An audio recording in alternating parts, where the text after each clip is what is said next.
to this edition of Dufferin Life. I'm your host, Tina Avery. Thank you so much for joining us today.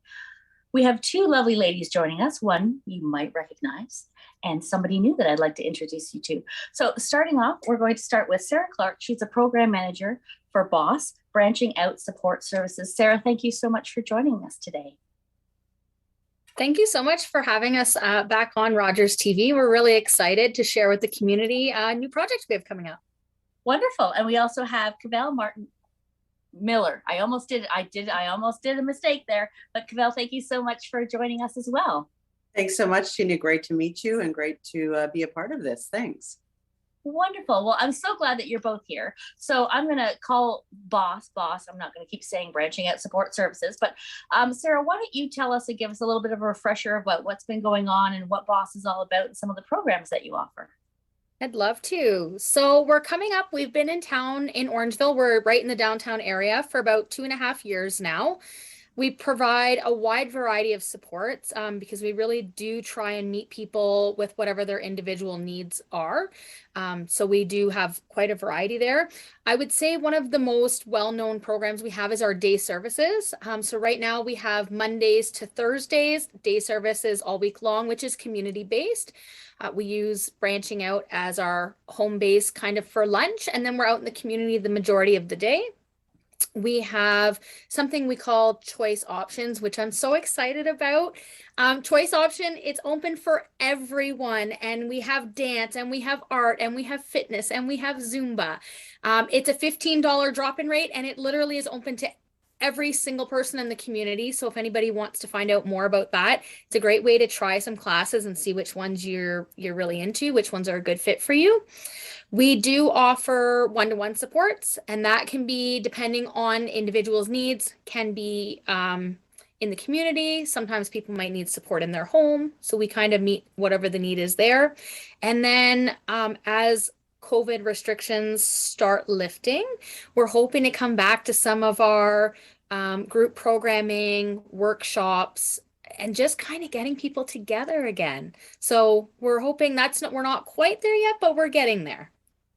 Absolutely. And just to qualify, you're working with adults that are neurodiverse. Is that correct? Yes. Choice programming options are open to everyone, and the Commonfare kitchen will be open to everyone as well. We're hoping that we'll have lots of people in the community come.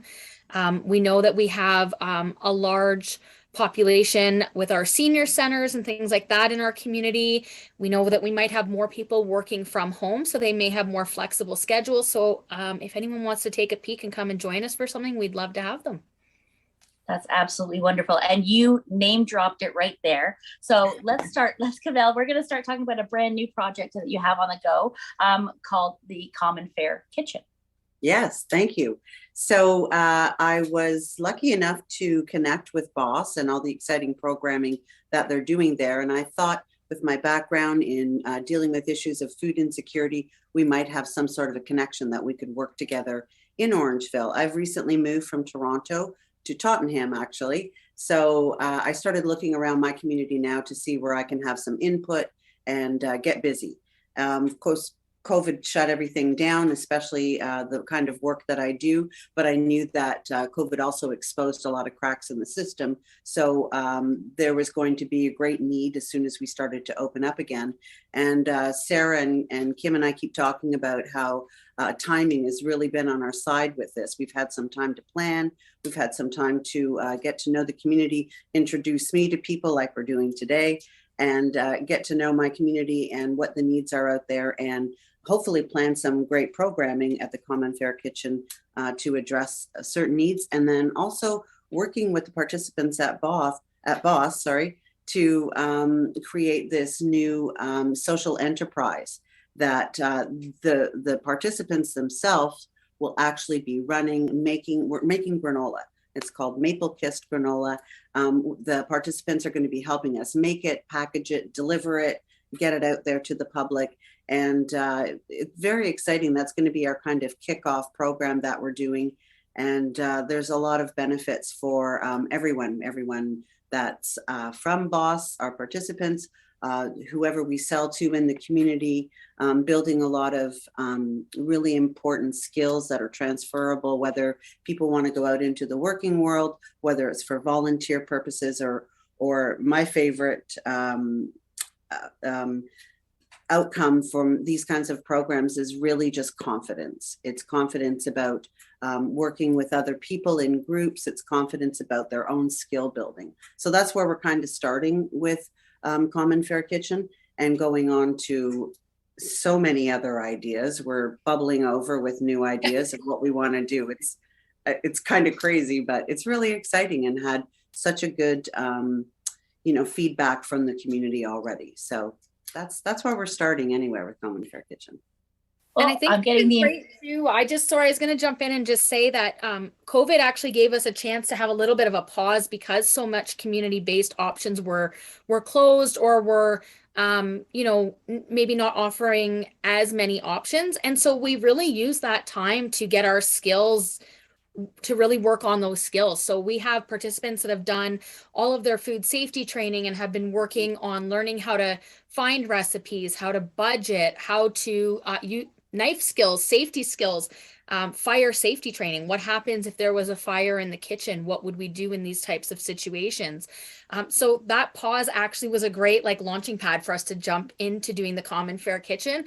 And I think, like Cavell said, having those skills for employment or volunteering is amazing, but also for individuals to have for themselves. Mm-hmm. So we are always looking for ways to provide more independence and more choice for individuals. And one of the things we see is there's a lot of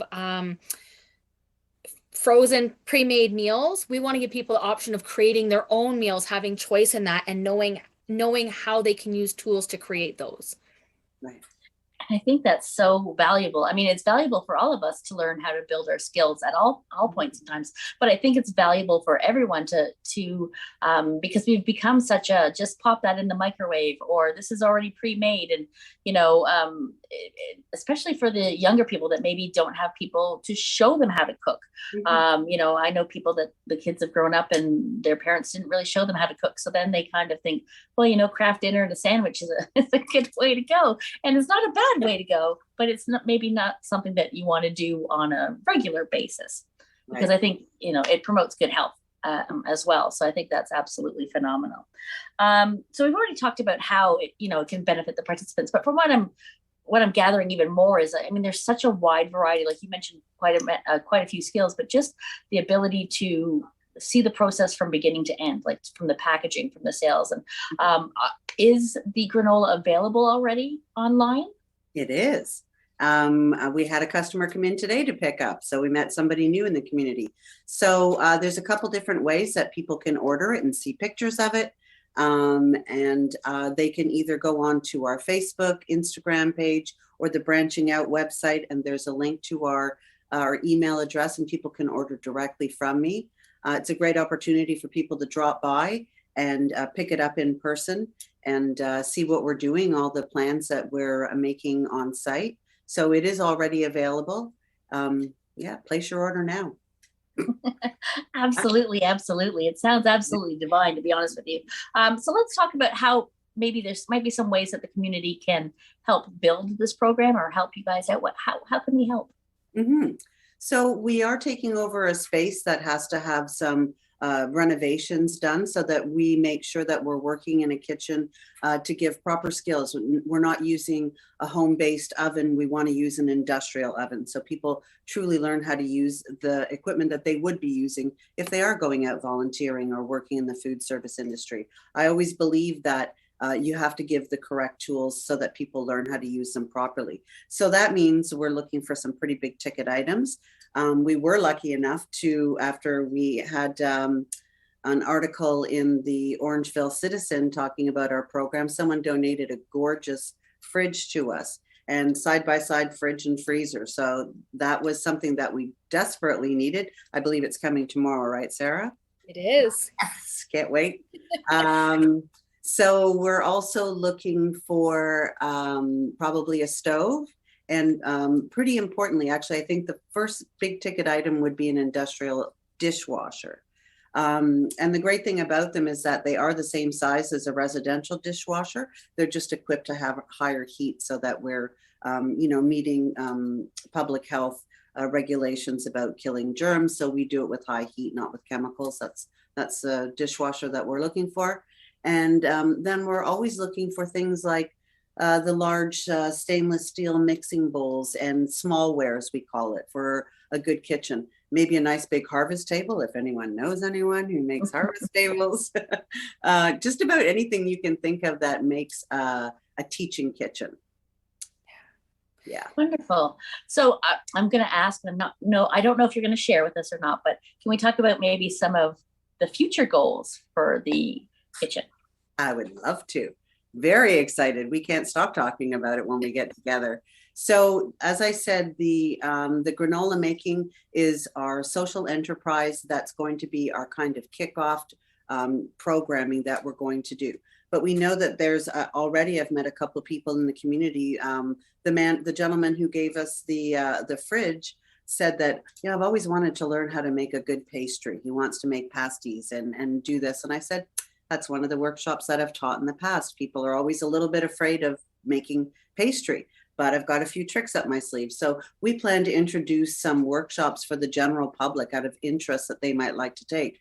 And we'll do some surveys to get that information from people and find out what do they want, not just what we want to do. We want it to be truly community events and fun nights out. Like people could have a birthday party and bring all their friends, and we make some really delicious food together and eat it at the end of the workshop. So maybe something like around the world in 4 workshops, or where you focus on a different region or country each time. So we want to do workshops like that are open for the general public. Whoever wants to come, whoever's interested, wants to learn a new skill, taste some new food, or meet some new people. But we also would like to do, and hopefully Sarah can speak to this as well, with some of our community members, it would be great to do some streaming and to do some culinary training. People I've worked in the past with, the last place I worked at was at Fred Victor in Toronto, and we did a women's bakery program, and we geared it towards women who have been living on the streets, perhaps had trouble to house, mental health issues, addiction problems, and gave them a fresh start, something that they've always wanted to do, and given them training so that by the end of that training, they could go and have an entry-level position at a bakery, or a factory that makes baked goods. And so that's something that I'm really interested in doing as well at Commonfare Kitchen, is doing some training programs that can give people employable skills to go out there. Well, that is absolutely amazing. And I want to thank you ladies for coming on to share all this information. We're going to have you back so you can tell us all about all the great things that you're going to be doing moving forward. But thank you so much for joining us today. Thank you so much for having us. Thanks.